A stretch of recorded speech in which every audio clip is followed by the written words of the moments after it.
আমি যদি আপনাদেরকে যদি সিএসসি চেয়ারে বসাই দিই, how would you handle this situation? তো এআই এর যে অ্যাবিউজটা, এটা আমরা দেখেছি গ্লোবালি দেখেছি যে এটা আমাদের দেশের জন্য একার সমস্যা না, এটা গ্লোবাল প্রবলেম।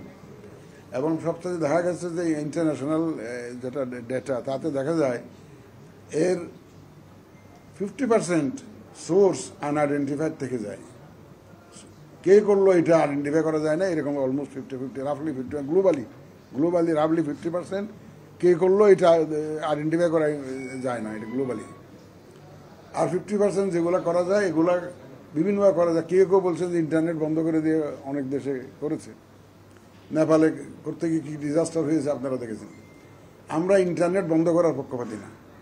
তাহলে তো আমি চাই যে ইনফরমেশন ফ্লোটা চালু থাকুক। আমরা একটা ট্রান্সপারেন্ট স্বচ্ছ নির্বাচন উপহার দিতে চাই, লুকানো কোনো নির্বাচন দিতে চাই না, রাতের অন্ধকারে ভোট আমরা চাই না। আমরা চাই যে পরিষ্কার পরিচ্ছন্ন সবার দৃষ্টিগোচর হয় এমন একটা ইলেকশন দিতে। কালকে মিডিয়াতে দেখলাম যে আসছে যে আমরা সাংবাদিকদেরকে যে নিষেধাজ্ঞা যাতে সংবাদ সংগ্রহে অসুবিধা সৃষ্টি, বিশ্বাস করুন আমাদের কোনো রকমের কোনো চিন্তা নাই যে সাংবাদিকদেরকে সংবাদ সংগ্রহে কোনো অসুবিধার সৃষ্টি করব, কিন্তু প্র্যাকটিক্যাল প্রবলেমসগুলো আপনাদেরকে একটু বিবেচনা নিতে হবে। আমি যদি আপনাদেরকে যদি সিএসসি চেয়ারে বসাই দিই, how would you handle this situation?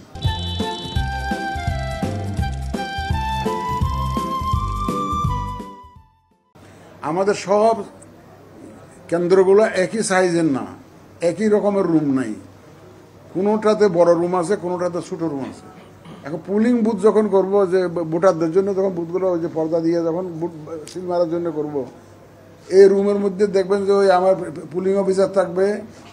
এখন ক্যান্ডিডেট যদি 5 জন থাকে বা 6 জন থাকে, এবার তো বলা যায় না 10 জনও দাঁড়া যেতে পারে, তাহলে তো তার তো ওনার তো এজেন্ট থাকবে এক একজন করে।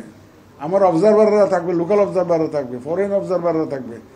এখন যদি এই যে দেখেন সাংবাদিক ভাইয়েরা এখন একসাথে যদি অর্ধেক জায়গায় ঢুকে যান, তাহলে আমার ভোট দিতে পারবে? সুতরাং এই জন্যই আমরা বলেছি যে আমরা তো কার্ড দিব, ক্রেডিশন কার্ড দিব।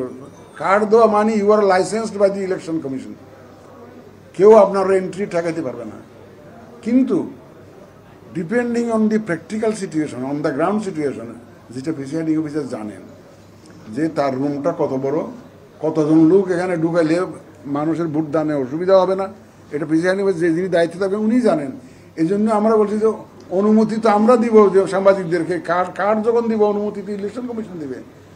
প্রিসাইডিং অফিসারকে একটু জানানো দরকার তো যে আমি বুথে ঢুকতে চাই, তো সে তো উনি বুঝবেন যে এখানে জায়গা আছে কিনা নাই। বলে যে 10 মিনিট থাকতে পারবে, it is not the Quranic versus. এই যে 10 মিনিট কোনো জায়গায় যদি স্পেস থাকে, কোনো অসুবিধা না হয়, you will allow for longer time, এটা কোনো অসুবিধা নেই। বাট ঢুকার বা কেন্দ্রে যাওয়ার মধ্যে যারা আমাদের কার্ডধারী যারা থাকবেন তাদের জন্য তো কোনো অবারিত দ্বার। আমরা সেইভাবে সব সংশ্লিষ্ট সবাইকে সেইভাবে নির্দেশনা দিব, একদম সেইভাবেই দিব।